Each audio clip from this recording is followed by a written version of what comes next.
2024년 저희 황새연타클럽 캠프는 1월 27일 토요일이고요. 문보성 관장님하고 김현수 관장님이 함께 해주실 거니까요. 많은 참여 부탁드리겠습니다. 결론적으로는 드라이브가 쉽게 들어간다. 정말 쉽죠.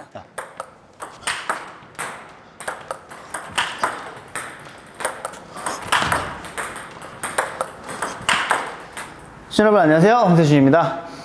오늘은 제가 정말 엄청난 게스트를 한 분 모셨습니다. 이분이 꼭 얘기를 해달라고 하는데요. 본인은 좀 한참 지난 일이긴 하지만 전국 고교 랭킹 4위 출신의 전국 고등학교 시합에서 개인 단식 우승을 할 정도로 정말 엄청난 실력자였고요. 잠깐 얘기해드리면 예전에는 같은 학교에서 여러분들이 아시는 정영식 선수라든지 유은석 선수 이렇게 같이 훈련을 하면서 국가대표의 꿈을 이루려고 많이 열심히 했지만 좀 아쉽게도 비운의 탁구 선수로 남은 선수인데요. 저희들끼리 약간 이런 얘기를 해요. 하나님께서 파워, 스피드, 체력, 지구력까지 탁구에 대한 모든 걸 주셨지만 탁구에 대한 감각은 안 주셔서 비운의 탁구 선수로 남을 수밖에 없었다. 원체 유명한 친구이기도 해요. 그래서 오늘 한번 모셔서 배워보는 시간을 한번 가져보도록 하겠습니다. 심재호 코치님을 한번 모셔보도록 하겠습니다. 네, 안녕하십니까. 강동구, 송파구 이쪽 라인에서 한 11년 차로 이제 레슨 코치를 하고 있고, 황세준 관장님이 말씀하신 것처럼 부천중원고에서 이제 정영식 선수와 유은석 선수와 같이 선수 생활을 하고 수원시청까지 선수 생활을 하다가 코치로 계속 하고 있는 심재호라고 합니다. 그렇게 주목받으면서 수원시청 실업팀까지 가게 됐는데요. 국가대표 꿈을 꾸고 더 열심히 하지 않고 중간에 그만둔 이유가 혹시 있을까요? 고등학교 때까지는 그래도 네. 나름 뭐 16강, 8강, 4강 뭐 우승도 하고 그래서 네. 이제 위에 있었다고 생각을 했는데 이제 프로 무대에 가니 이제 정말 그저 그런 선수가 딱 되어서 그냥 월급쟁이 같다. 내 길이 아니다. 네, 이러려고 나는 한 건 아니다. 아. 그래가지고 빠르게 그만둔 케이스입니다. 그 이제 운동을 그만둔 결정적인 계기가 그 실업팀 시합에서 저를 만나게 되면서 그렇죠. 네. 그때 이제 진짜 다 저물어 가는 로장이었던 걸로 제가 기억을 하는데 네. 제가 황세준 관장님한테 짐으로써 그 경기 끝나자마자 감독님한테 한 30분 동안 정말 정말 많이 혼났던 걸로 제가 기억을 하고 있어요. 진짜 그때 많은 생각을 했어요. 그만하는 게 맞다. 마음이 참 아프네요. 제가 거기에 많은 일조는 하지 않았지만 그래도 어느 정도 일조를 했다는 게 진짜 마음이 아픈 게 아니라 오히려 네. 고맙죠. 고민 중이었는데 딱 선택하게 해주셔가지고 선수 때 잘했던 기술이 뭐예요? 포핸드 쪽인데 포핸드 네. 쪽에서도 이제 카트볼 드라이브가 카트볼 좀 드라이브. 자신 있었고 네네. 그다음에 이제 카운터 드라이브 선수들도 주특기가 다 있으니까 제가 이제 네네네. 잘했던 경기들을 보면 보통 수비 게임이나 네. 쇼핑볼의 그런 깎이거나 깔리는 볼에 대한 자신감은 정말 많이 있는 편이고 그렇죠. 이게 네. 왜냐면 아까도 제가 잠깐 얘기했지만 파워, 스피드, 그럼요. 체력, 지구력 이런 거는 뭐 거의 뭐 진짜 정영식 선수 이상급으로 원체 잘했지만 네. 다만 이제 감각적인 부분이라든지 디테일한 부분, 그렇죠, 이런 잔플레이 이런 게 조금 안 돼서 비운의 탁구 선수로 남지 않았나. 그래서 제가 레슨을 하다가 중간중간에 이제 말씀을 드리는 게 저는 선수 시절에 가장 후회되는 게 두 가지다. 서브 연습을 많이 하지 않은 거랑 공을 너무 강하게 친 거. 근데 이게 초보자분들이 굉장히 그런 말씀을 많이 하세요. 내 공이 약해서 얻어 맞았다. 센 걸 가르쳐 달라. 그렇죠. 회전 많은 못 받는 서브를 가르쳐 달라. 예, 맞아요. 그런 말씀들을 굉장히 많이 하시는데 저는 거기서 그 말씀을 왜 하시는지는 알지만 못 받는다라는 거의 기술은 전 없어요. 못 받는다는 건 변화거든요. 셀 줄 알았는데 약했고 일로 올 줄 알았는데 일로 왔고 눈치 싸움 때문에 못 받는 거지. 그걸 세다 그래도 알면 거의 한 70, 80%는 받죠. 받을 수 있죠. 네. 그렇죠. 그렇죠. 그래서 저는 항상 그거를 선수 시절 때 후회해서 회원님들이 만약에 구장에 오셨을 때 칠 사람이 없어 이럴 때 오히려 반대로 서브 연습할 수 있는 시간이다. 그렇죠. 서브 연습을 꼭 하시고 어쨌든 상대랑 이게 전략이기 때문에 좀 그런 눈을 키우시려면 강하게 치다 보면은 그런 눈들이 많이 없어지더라고요. 이게 너무 좋은 게 강하게만 칠 필요가 없다. 정말이죠. 그래서 회원님들이 오해도 많이 하시는 게 제가 약하게 치라고 얘기를 하는 건 약한 게 좋다는 게 아니라 약하게 칠 줄도 알아서 우리가 흔히 말하는 강약 조절을 해야 하는데 강약 조절을 할 때 가장 필수는 약한 걸 할 줄 아는 사람은 강한 게 되는데 강하게 치는 사람이 약하게 치는 게 너무 어려워요. 제가 그거를 선수 시절에 너무 해봤기 때문에 너무 이 아쉬워하고 이 후회스러운 그런 느낌인데 오늘 그러면은 이제 그런 점들을 이제 다 하나하나 알려주실 수 있나요? 아 그럼요. 저는 이제 가르치는 스타일이 워낙 이제 뭐 회원님들이 연배가 50대 60대들이 워낙 많고 그렇죠. 하셔서 나이에 맞게 실력에 맞게도 가르치지만 그런 걸 많이 강조해요. 듣고 싶어 하는 말들을 해주기보다는 이제 항상 그 손흥민 아버님 손흥정 감독님이 쓴 것처럼 기본기를 엄청 중요하게 생각하고 그렇죠. 네. 좋네요. 거기서부터 다 나온다고 생각하고 팩트를 얘기하는 좀 사람이라서 네, 뭐 좋네요. 몇몇 분들은 안 좋게 봐주실 수는 있는데 어쨌든 저의 노하우고 저의 경험이고 저의 방식이니까 이 영상을 보시고 이런 저를 보시고 마음에 들어 하시면 좋게 들어주시면 좋겠고 네. 또 이제 안 맞는 분들은 걸러서 들어주셨으면 그렇죠. 그러면 감사할 것 같습니다. 아마 저희 신 코치님께서 이 말하는 게 사실 돌려서 하는 스타일이 아니에요. 어찌됐든 네. 저희에게 돈을 지불하고 귀한 시간을 내서 왔기 때문에 그냥 잘한다 잘한다 시간 때우기보다는 그 시간을 정말 그 돈에 아깝지 않게 하자라는 좀 자본주의 생각이 있기 때문에 저는 그런 스타일로 가는 것 같습니다. 탁구만큼은 기술에 관해서만큼은 진짜 잘 배울 수 있다. 그건 자부하죠. 네. 진짜 이렇게 모시기 힘든 코치님을 제가 모셔서 이런 좋은 디테일한 얘기를 들을 수 있다는 게 오늘 시간 진짜 너무 많이 기대되네요. 자, 그러면 저희 드라이브 카트볼에 대해서 한번 바로 시작해 보도록 하겠습니다. 자, 그러면은 저희가 포핸드 카트볼 드라이브 전진 드라이브 한번 하는 걸 바로 배워보겠습니다. 네. 하기 전에 몇 개, 시범 몇 개만 한번 보여주세요. 네. 자.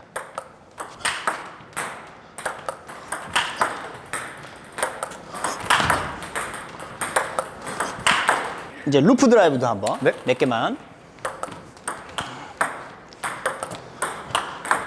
와, 이거 떨어져 있는 분한테 탁 이렇게 걸어도 좋겠다, 이건.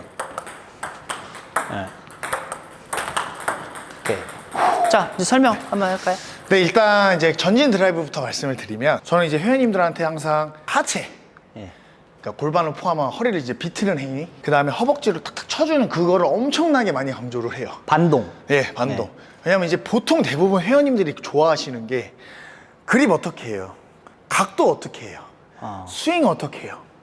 물론 중요하죠. 너무 중요한데 드라이브라는 기술이 큰 기술에 들어가는 기술이다 보니 이 하체나 이 허리 쪽을 어떻게 사용하느냐에 따라서 저는 완전히 갈린다고 생각을 하고 저는 이제 보통 회원님들한테 모든 포핸드에 포함된 기술들을 가르칠 때 김치찌개, 김치볶음밥, 김치찜 할 때 뭐가 제일 중요합니까? 라고 제가 여쭤봐요.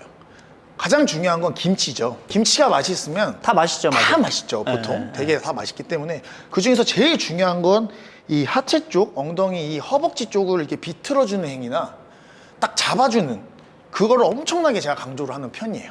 이제 드라이브를 처음에 배우실 때는 이 긁는 느낌을 모르기 때문에 보통 라켓을 많이 내리라고 코치 선생님들도 말씀을 하시고 저도 처음에 그렇게 하지만 이게 전진이라는 함에는 탁구대가 이렇게 길이감이 있기 때문에 어쨌든 내가 여기서 때려야 공이 넘어가는 원리거든요.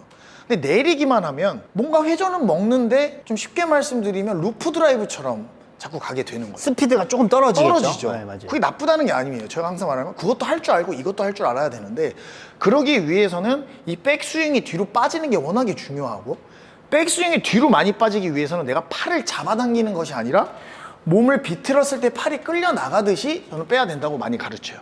그래서 이제 옆모습에서 카메라를 찍는 걸 너무 많이 강조를 하고 커터볼 같은 경우에는 앞사람이 봤을 때 자기의 왼쪽 이 골반 혹은 이 오른쪽 안쪽 허벅지를 아예 다 보여준다는 느낌처럼 많이 비트는 거를 저는 많이 강조를 합니다.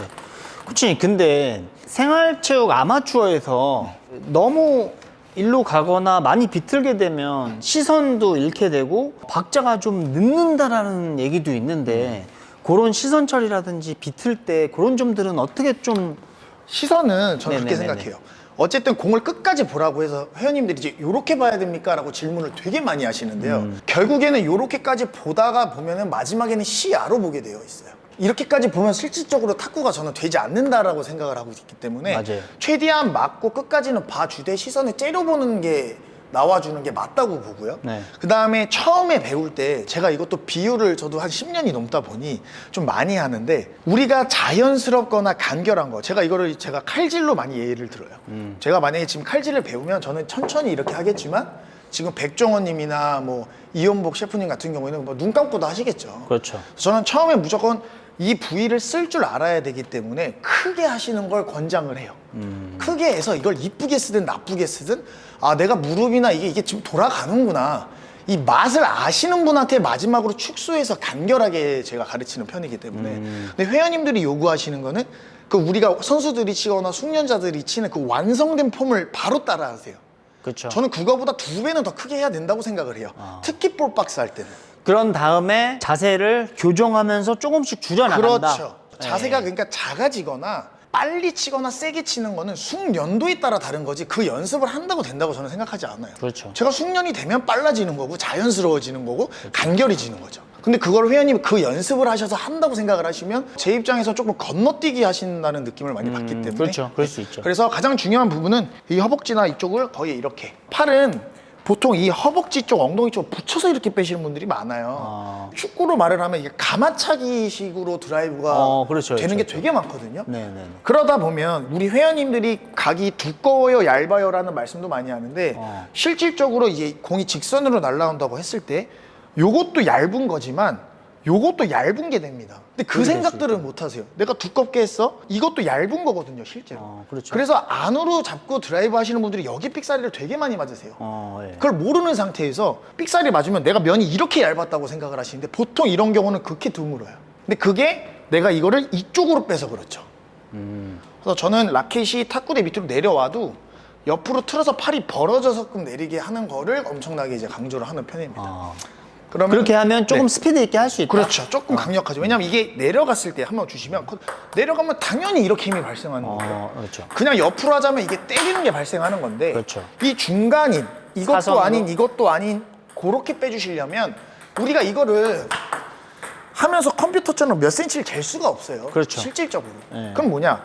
내 몸이 내려가면 라켓은 내려갈 것이고 몸을 틀면 빠지기 때문에 틀고 앉아주면 그 높이가 맞아진다는 거예요. 근데 이제 회원님들이 그럼 얼만큼 빼요? 얼만큼 내려? 궁금하실 수 있죠. 이제 그것도 저희도 무슨 몇 센치 자로 재가면서 하진 않아요. 그렇죠, 그렇죠, 그렇죠. 근데 다만 몸이 틀어질수록 이게 빠지니까 허리가. 그래서 빠져서 딱, 빠져서 딱, 빠져서 딱, 빠져서 딱. 그렇죠. 이런 식으로. 근데 지금 일부러라도 조금 자세가 조금 이렇게 커지네요. 네, 확실히. 그죠. 커지죠. 그리고 이제 이런 것도 많이 하시죠. 예를 들어서 이제 막 공이 많이 찍혔어요. 그럼 이제 회원님들이 가장 근본적으로 두께. 우리가 무거운 걸 들 때 여기서 손만 쭉 내려서 드는 거랑 몸이 다 같이 내려가서 끌어안아서 드는 건 다르다고 생각을 해요. 그 다음에 몸무게 성인 남성이 70kg라고 가정을 했을 때 팔의 무게가 한 5kg 나갈까요? 근데 내가 모든 중심의 힘이 다 밑으로 가라앉아 있는데 어깨만 든다고 해서 공이 그렇게 파워 있게 올라가진 않아요. 그렇죠. 어깨만 아프죠. 그렇기 때문에 저는 이 하체를 튕겨주는 거에 대해서 되게 많이 강조해요. 그래서 아마 회원님들께서 보시면 특히 이제 좀 여자 쪽에 수비가 많죠. 일본 선수들이나 선수들이 이렇게 통 튕기는 듯한 느낌을 많이 받으실 거예요. 제가 그것도 회원님들 설명할 때 원래 커트가 한 50% 찍히면 그게 일어나는 게 적기 때문에 안 보이지만 수비수들은 2배에서 3배가 찍히기 때문에 그 튕겨주는 걸 많이 하다 보니 이렇게 된다고 제가 말씀을 드려요. 그러니까 커트량이 더 많으니까 내 맞습니다. 팔 힘으로는 그 공을 올리기가 어려우니 네. 내가 체중도 이동해서 반동도 이용해서 그 많은 카트량을 커버할 수 있다. 이렇게 얘기해 저는 주시는 그렇게 거예요. 해요. 그래서 이제 탁구 선수들도 테니스 선수 마냥 신음 소리가 이제 나오는 것도 내가 복근을 딱 잡아놓고 이렇게 몸을 쓰기 때문에 흥 하면서 신음 소리가 나온다고 제가 그렇죠. 말씀드려요. 맞아요. 정말 중요한 포인트고 처음에 이제 이걸 골반을 쓰라고 제가 많이 말씀을 가르쳐 드리는데 이게 일반인들이 살면서 이 골반을 비튼다라는 느낌을 잘 알지 못해요. 그래서 살면서 뭐 회사 생활하거나 뭐 하거나 하면서 앉았다 일어났다라는 걸 많이 하지만 어렵기 때문에 보통 이걸 많이 하세요. 그럼 안 좋은데. 네, 이거 태권처럼 이걸 되게 많이 하세요. 그래서 너무 어려우면 발바닥이라도 이렇게 해서 하라고 많이 제가 이제 강조를 하죠. 그래야지 공에 전달이 되지. 그렇죠. 일로 가거나 너무 중심이 심하게 돼버리면 공에 체중 전달이 안 돼요. 그렇죠. 이동이 안 되는 늘어지는 거죠. 그렇죠. 그러니까 하는 게 아니라 늘어진다. 우리는 순간적으로 하고 끊어 잡아줘야 되는데 그거는 우리가 골프나 야구처럼 몸을 비틀어서 원심력에 의해서 나오는 거거든요. 그래서 요약을 해서 원래는 무릎 골반 쪽이고 그 느낌을 못 잡으시겠다. 그럼 발바닥이라도 비틀어 주셨으면 발끝이라도. 네, 발끝이라도 탁 틀면 저기 그러면 중심은 어디 있어야 되고 어떤 위치에서 틀어야 돼요? 맨 처음에 다 중립이죠. 중립이고 중립. 그다음에 제가 드라이브 지금 나온 김에 이 하체를 딱 잡고 나서 이렇게 계신 분들이 굉장히 좀 많아요. 진짜 안 돼요. 이거는 제 경험상 너무 힘든 케이스가 두 케이스가 손이 흔들리시는 분이랑 누워 계신 분들이에요.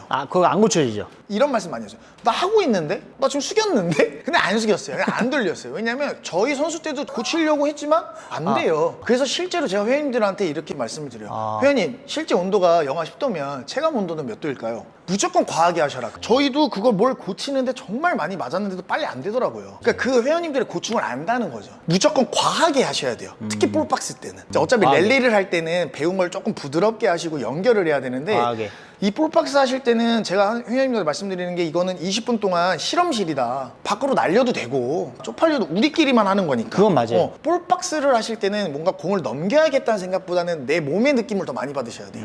그 다음에 랠리가 들어가면 그것도 포함해서 좀 더 부드럽고 넘기려고 하겠지만 결론적으로는 신코치님이 얘기하는 건 몸통, 네. 중심, 골반 이쪽이 잘 틀어지고 작동을 해야 드라이브가 쉽게 들어간다. 정말 쉽죠. 그래서 여기 머리 여기서 반을 잘라서 요걸 저는 한 묶음이라고 생각해요. 그래서 뭐 예를 들어서 뭐 하다가 불규칙 같은 경우에 가면 다리 가기도 바쁘고 허리 빼기도 바빠서 막 이게 코치님 시간이 없어요 이러시는 분들이 되게 많은데 애초에 포핸드의 버릇이 그냥 이게 밝혀야 돼요. 그럼 여기에서 우리가 뛰어가는 스텝을 배우든 뭘 배우든 화 쪽은 가면 이렇게 되어 있어야 맞다고 저는 생각하거든요. 그냥 한 세트인 거예요. 이거를 얼만큼 빼요가 아니라 얘를 요만큼 빼면 팔은 요만큼 빠질 것이고 얘를 요만큼 빼면 팔이 요만큼 빠져서 따라다니는 애기 때문에 그 중요한 거죠. 오른쪽의 느낌으로 박자를 잡아야 된다. 그렇죠. 그래서 공을 항상 틀어 잡으실 때 공이 있는 지점에 내 오른발이 가서 딱 놓는 걸 잡는다라고 표현을 하죠. 보통 선수들도 이제 볼이 잘 안 맞는 날, 뭐 정말 막 손이 날리고 그쵸. 공이 안 맞는 그런 날 날에는 있죠. 보통은 자세를 더 평소보다 많이 낮추고 이게 몸을 많이 의지를 해요. 왜냐면 얘가 막 노니까. 그렇죠. 그러니까 더 낮추고 더 해서 볼이 잘 맞는 날 보면 우리가 하체가 잘 잡혀서 공이 이렇게 눈앞에 스는 날 볼이 잘 맞아요. 그래서 저는 이제 더 하체를. 진짜 이 신기하네요. 맞아요. 공이 진짜 내 눈 근처에 그렇게 빠른 공을 치는데도 딱딱 쓰는 날이 그 좀 있거든요. 느낌은 분명히 아실 거예요. 네. 네. 근데 그게 많을수록 확률이 올라가는 거죠. 어차피 탁구는 확률 게임이기 때문에 확률 높은 사람이 짱이에요. 강의가 너무 좋은 게 대부분 다 그립, 뭐 그렇죠. 팔꿈치 얘기를 많이 하는데 사실 몸통을 이렇게 강조하는 거는 네. 그렇게 많이 없거든요. 회원님들이 원하시는 자극적인 어떤 꿀팁? 분명히 있죠. 그쵸. 저도 뭐 그런 부분 대충 할 수 있어요. 뭐 이렇게 하셔서 이렇게 해서 그쵸. 손맛 좋게 하는 거. 물론 중요한데 코치 선생님들마다 만약에 가르치는 게 다 달라요. 근데 요게 되는데 싫어하시는 코치님은 저는 아마 없을 거라고 생각을 하고요. 그렇죠, 그렇죠. 한 분이 어떤 구장에서 레슨을 받을 때 1년도 받으실 수도 있고 한 달만 받으실 수도 있고 3년을 받으실 수도 있는데 요게 장착이 됐을 때 그 코치님을 만났을 때 더 시너지가 된다고 저는 생각을 해요. 이 시청자분들도 아셔야 될 건 코치님들마다 스타일이 다 달라요. 네, 너무 다르죠. 근데 중심은 다를 수가 네, 없어요. 그래서 제가 그 관장님 말씀이랑 똑같이 해요. 네. 국가대표 선수들도 뭐 엄지를 요만큼 올리고 내리고 뭐 네. 검지를 올리고 빼고 많아요. 맞아요. 근데 기준이 너무 심하면 문제가 되겠지만 요 정도 다 괜찮고요. 네. 본론은 말했지만 이 중심 이동은 정말 다 같다고 생각해요. 같을 이건, 수밖에 같을 없죠. 수밖에 없어요. 그냥 오른쪽 왼쪽 네. 비틀기. 그렇기 때문에 제가 아까 김치 요리처럼 그걸 장착을 하면 내가 그립을 요렇게도 좀 해보고 저렇게도 해보고 이미 50%가 되어 있는데 그 다음에 계속 하면서 저도 초등학교 때부터 실업팀까지 그립을 많이 이렇게 저렇게 바꾸죠. 바꿔봤거든요. 바꾸죠. 근데 자세는 같아요. 그게 중학교 때쯤에 이게 장착이 되어 있었기 때문에 저는 어떤 선배님들한테 형 그립은 어떻게 잡으세요? 뭐 하면서 달라졌지만 보통 이게 되어 있어서 조금 더 쉬웠다고 저는 생각을 하는 거죠. 그거만 사실 뭐 잘 배우고 숙달을 하셔도 나머지 기술은 다 시간이 지나면 네, 어느 맞아요. 정도 시간이 커버가 지나면. 될 수가 있으니까. 맞아요. 정말 맞는 말씀이시죠. 그래서 네. 푸덕이나 중심이 굉장히 중요하다. 또 이제 막상 이제 관장님이 말씀해 주시고 하는 말은 보통 뛰는 거 정말 하기 싫습니다. 제가 레슨을 하면 항상 강조하는 건 제가 그 20분, 30분 동안 열정적으로 막 언성 높여가면서 하겠지만 보통은 나가서 본인들이 하셔야 돼요. 유남규 감독님, 김택수 감독님 대단하신 분들이 오늘 30분, 1시간 가르쳐주면 엄청나죠. 근데 그 한 번으로 드라마가 일어날까요? 안 일어나죠. 절대 안 일어납니다. 그리고 보통 탁구장에서는 안녕하세요 하고 포인트를 굉장히 많이 치세요. 근데 잘 생각해 보시면 이렇게 뛰는 연습을 할 수가 보통은 뭐 없어요. 뭐 실력이 안 맞는다든지 뭐 그러니 이제 코치 선생님이랑 할 때만이라도 하시고 그거를 조금 그렇죠. 더 이게 많이 중요하구나라고 좀 생각을 해주셨으면 좋겠어요. 맞아요. 네.